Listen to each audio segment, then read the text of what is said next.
المكتب التعاوني للدعوة والإرشاد وتوعية الجاليات بالدمام مسيرة عمل وأمل। দ্বিতীয় উপায় আল্লাহর আযাব দূর করার, সেটা হচ্ছে যে অধিক পরিমাণে নেকি করা। বেশি বেশি নেকি করবেন, তাহলে গুনাহ দূর হয়ে যাবে। বেশি বেশি নেকি করলে যখন গুনাহ দূর হবে আর নেকির ব্যালেন্স বাড়বে, তখন আল্লাহ পাক দুনিয়ার আযাব উঠিয়ে নেবেন আর আখিরাতের আযাবও আল্লাহ দূর করে দেবেন। কোরআন কারীমের সূরা হুদের আয়াত নম্বর 114 আল্লাহ পাক ইরশাদ করেছেন, ওয়া আকিমিস সালাতা তারফাইন নাহার ওয়া যুলাফা মিনাল লাইল। আল্লাহ বলছেন, হে নবী, তুমি সালাত কায়েম করো, নামাজ পড়ো। তারফাইন নাহার, দিনের দুই দিকে, এই বেলা ও বেলায় তারফাইন নাহার। ওয়া যুলাফা মিনাল লাইল, রাতের কিছু অংশে। দিনের দুই দিকে মানে ফজর নামাজ আর জাওয়ালের পরে, মাথার উপর থেকে সূর্য গড়ার পরে, সেজন্য যোহর আসর নামাজ। আর যুলাফা মিনাল লাইল, রাতের কিছু অংশে। আর বাকি থাকলো পাঁচ ওয়াক্তে মাগরিব এশা, রাতের কিছু অংশে মানে মাগরিব এশা। তাফসীর কারগণ বলেছেন, আল্লাহ পাক রব্বুল আলামিন এই আয়াতের দুটো শব্দে, তারফাইন নাহারে দিনের এবেলা ও বেলায়, আর ওয়াজুলাফা মিনাল রাতের কিছু অংশে, এতে আল্লাহ পাঁচ ওয়াক্ত নামাজের দিকে ইঙ্গিত করে দিয়েছেন। পাঁচ শব্দ কোরআনে কারীমে আল্লাহ বলেনি, কিন্তু নবী করিম সাল্লাল্লাহু আলাইহি ওয়াসাল্লাম যখন মেরাজ থেকে আসলেন, 50 থেকে ডিসকাউন্ট হতে হতে হতে হতে আল্লাহ 5 করলেন। আর বললেন, এই 5 যেই ব্যক্তি আদায় করবে তোমার উম্মতের, তাকে আমি কত দেব? 50-এরই নেকি দেব। এই জন্য প্রথম 50 দিয়ে আল্লাহ শুরু করেছেন। আল্লাহ 50 দিয়ে এই জন্য শুরু করেছেন যে আদায় 5ই করবে, আল্লাহর এলিমেন্ট ছিল, কিন্তু আমি নেকিও ওদের 50-এরই দেব। ইন্নাল হাসানাত ইউযহিবুনাস সাইয়্যাত, আল্লাহ বলছেন নিশ্চয়ই নেকিগুলি দূর করে দেয় গুনাহকে, গুনাহগুলিকে।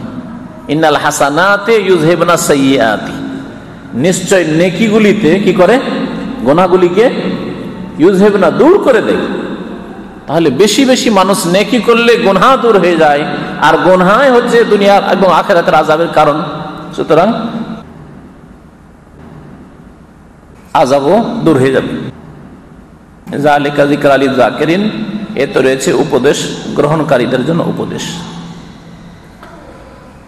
নবী করিম সাল্লাল্লাহু আলাইহি ওয়াসাল্লামের হাদিস, as-সালাওয়াতুল খামস, 5 ওয়াক্ত নামাজ যারা পড়বে, ওয়াল জুমাতু ইলাল জুমআ, এবং জুমার নামাজ পড়বে, ও রমাজান ইলা রমাজান, এবং রমজান মাসের সিয়াম কিয়াম আদায় করবে, মুকাফফিরাতুন লিমা বাইনাহুন, তাহলে এর মাঝে যে গুনাহগুলি হবে এর কাফফারা হয়ে যাবে। কাফফারা হয়ে যাবে মানে গুনাহ মাফ হয়ে যাবে। তাহলে 5 ওয়াক্ত নামাজ কায়েম করেন, জুমার নামাজ পড়েন, রমজান মাসের সিয়াম কিয়াম পালন করেন, নেক আমল করেন। এর মাঝে যে ভুল ভ্রান্তি হবে, তার মানে বড় বড় গুনাহ করে বসে থাকেন না, আপনি কাবিরা গুনাহ করে বসে থাকেন না, অনিচ্ছাকৃত গুনাহ হয়ে যাচ্ছে। হ্যাঁ, সাগীরা গুনাহ, ছোট গুনাহ হয়ে যাচ্ছে, ছোট গুনাহই হয়তো পাহাড় হয়ে কাবিরা হয়ে বসে আছে। মুকাফফিরাতুন লিমা বাইনাহুন, এর মাঝের গুনাহগুলির কাফফারা হয়ে যাবে, গুনাহগুলিকে মোচন করে দেবে।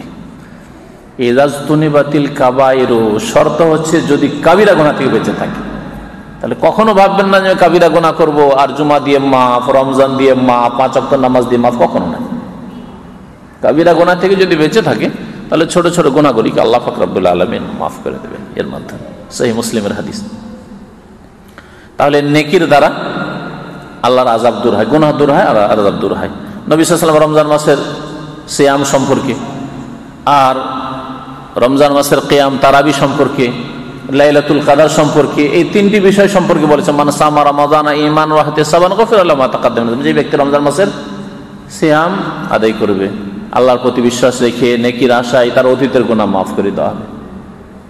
তাহলে মানুষের নেকিতে অতীতের গুনাহ মাফ হয়, আর গুনাহ মাফ হয়ে গেলে আর আল্লাহ পাক আযাব দেন না, আল্লাহ আযাব দেন না।